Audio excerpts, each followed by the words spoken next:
आज के इस क्लास में हम पढ़ेंगे प्रश्नावली 7.2 का क्वेश्चन नंबर 1 देखेंगे।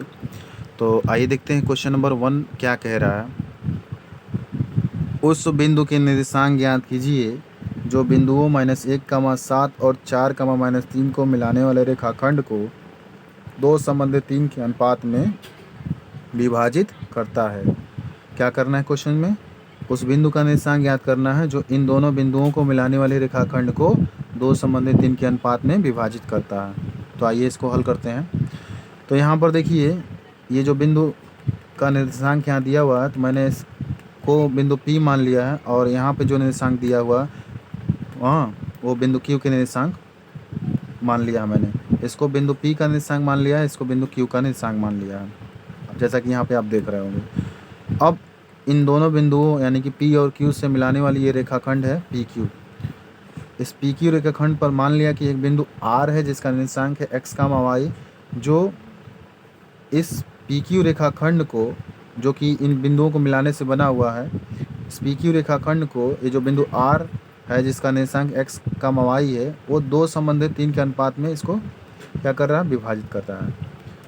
मैंने मान लिया है कि एक बिंदु R है जो कि इस रेखाखंड पर स्थित है, जो इस रेखाखंड PQ को दो संबंधित 3 के अनुपात में विभाजित करता है।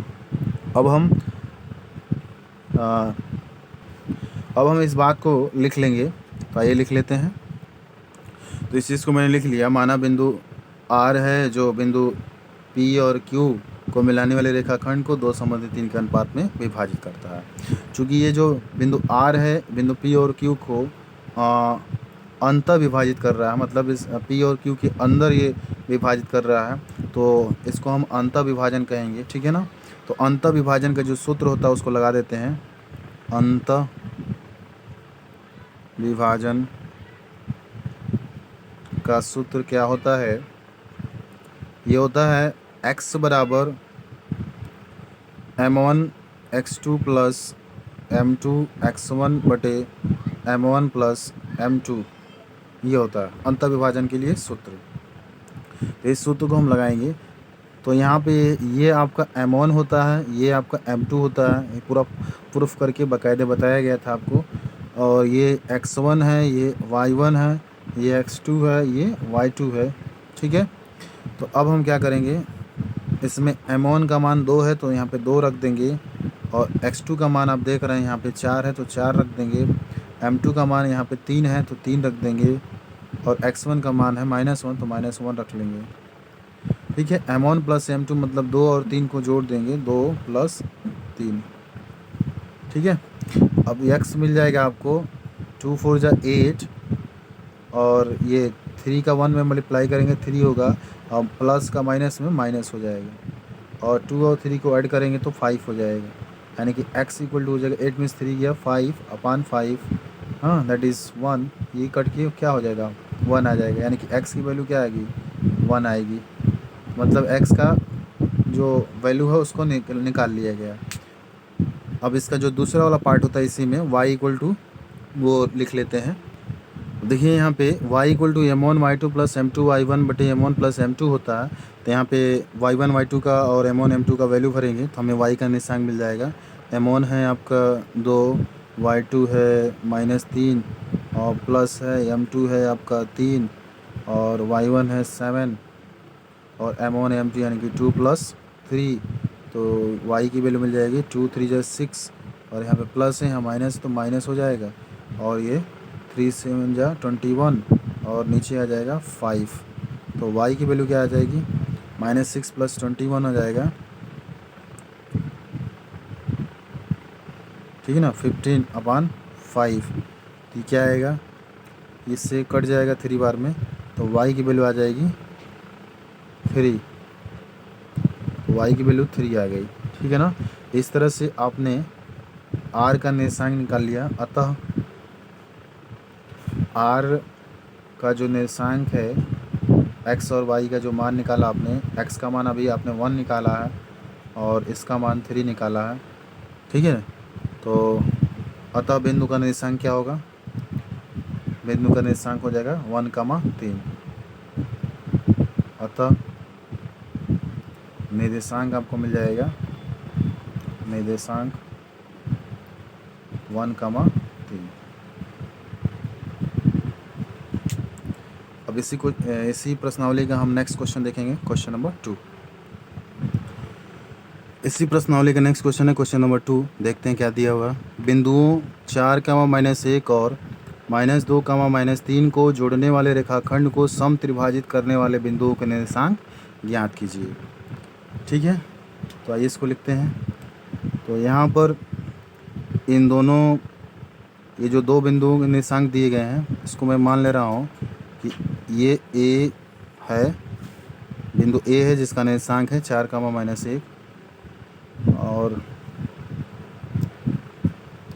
यहाँ पर बिंदु बी है जिसका निर्देशांक है -2, -3, ये है। और इसको कह रहा है इनको जोड़ने वाली रेखाखंड, इनको जोड़ने वाली रेखाखंड क्या मिली आपको? A B. इन दोनों बिंदुओं को जोड़ने वाली रेखाखंड है ए बी। ठीक है, इस ए बी को सम त्रिभाजित कर रहा है, 3 बराबर भागों में बांट रहा है। ठीक है, सम त्रिभाजित कर रहा है, 3 बराबर भागों में इसको बांट रहा है। ठीक है, तो जो बिंदु इसको 3 बराबर भागों में बांट रहा है उसका निर्देशांक आपको ज्ञात करना है। ठीक है, सम त्रिभाजित करने वाले बिंदुओं के निर्देशांक आपको ज्ञात करना है। तो मैं मान ले रहा हूँ कि यहाँ पर एक बिंदु एल है। ठीक है, और यहाँ पर एक बिंदु एम है। ठीक है, यहाँ पर एक बिंदु एल है, यहाँ पर एक बिंदु एम है, जो इस रेखाखंड ए बी को सम त्रिभाजित कर रहा है। देखिए ए एल, एल एम और एम बी 3 भागों में क्या कर रहा है? बांट रहा है। अब इस भाग को मैं 1 दे रहा हूँ नाम। ये 1, ये जो है इस भाग की दूरी जो है 1 है, और इस भाग की दूरी जो ये भी 1 होगी, इस भाग की दूरी ये भी 1 होगी। जब भी इस तरह का क्वेश्चन होगा तो इसी टाइप से आप लगाएंगे। तो ये रेखाखंड ए बी को एल और एम ऐसे 2 बिंदु हैं जो सम त्रिभाजित कर रहे हैं, यानी कि ये ए एल जो दूरी है वो 1 होगी, एल एम जो दूरी है ये भी 1 होगी, और एम बी भी दूरी 1 होगी। ठीक है, अब इसमें हम क्या करेंगे, एक बार हम ए एल बी को लेंगे। ठीक है ना, ए एल बी बिंदु को लेंगे। जैसे इसमें इसको अगर अलग बनाना चाहते हैं तो इस तरह से बना सकते हैं। ठीक है, ये बी है और यहाँ पे ये एल है। ये -2, -3।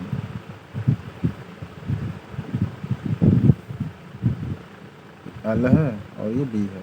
तो जब आप बिंदु ए एल बी को लेंगे, ये एल और बी ये तो दोनों, ये टोटल क्या है? एल एम और एम बी है, मतलब ये दोनों जुड़ जाएंगे, 1 और 1 जुड़ जाएंगे, मतलब एल से बी तक की दूरी क्या होगी? 1 + 1 यानी कि 2 हो जाएगी।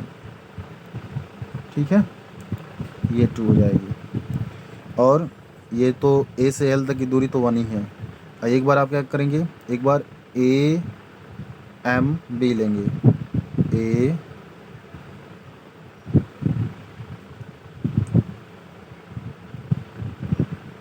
M B. अब देखिए ए एम की दूरी क्या होगी? ए से एम तक की दूरी 1 और 1 ऐड हो जाएंगे तो क्या होगा? 2 होगा। ठीक है, और एम बी की दूरी तो 1 ही है, ये है। तो आपको क्या करना है, इसमें बिंदु एल का निर्देशांक ज्ञात करना है, इसमें बिंदु एम का निर्देशांक ज्ञात करना। तो एक बार इसके लिए निकाल लेते हैं, एक बार इसके लिए निकाल लेते हैं। तो इस समय हम मान लेते हैं इसके लिए निर्देशांक है x, y, और यहाँ पर भी मान लेते हैं इसका निर्देशांक है x, y। ठीक है, अब यहाँ पे हमने मान लिया कि 2 बिंदु एल और एम हैं जो बिंदु ए तथा बी को जोड़ने वाले रेखाखंड को समत्रिभाजित करता है। अब चूँकि ये जो एल और एम है अंतर विभाजित करते हैं, तो अंतर विभाजन के लिए क्या होता है, जो सूत्र होता है उस सूत्र को लिख लेते हैं। x बराबर क्या होता है? m1 x2 + m2 x1 बटे m1 + m2 होता है। ठीक है, हम इसके लिए निकाल रहे हैं, इस पहले वाले के लिए निकाल रहे हैं, तो इसको क्या मान लेंगे? इसको x1 मान लेंगे, इसको y1, इसको x2, इसको y2। अब इसमें क्या करेंगे, इसमें जो m1 का मान है, m1 का मान है यहाँ पर 1 और m2 का मान है यहाँ पे 2। यहाँ पर रखेंगे तो m1 का मान है 1 इंटू x2 का मान है x2, देखिए x2 का मान है -2, तो -2 प्लस m2 का मान है m2 का मान क्या है 2 और x1 का मान है 4 और m1 प्लस m2 का मतलब 1 और 2 को क्या कर देंगे, जोड़ देंगे। तो क्या आएगा ये -2 और +8/3 कितना आ जाएगा x बराबर -2 + 8, 8 × 2 = 6/3, यानी कि x का मान आ जाएगा 2, x 2 आ जाएगा। अब इसी तरह से y के लिए निकाल लेते हैं।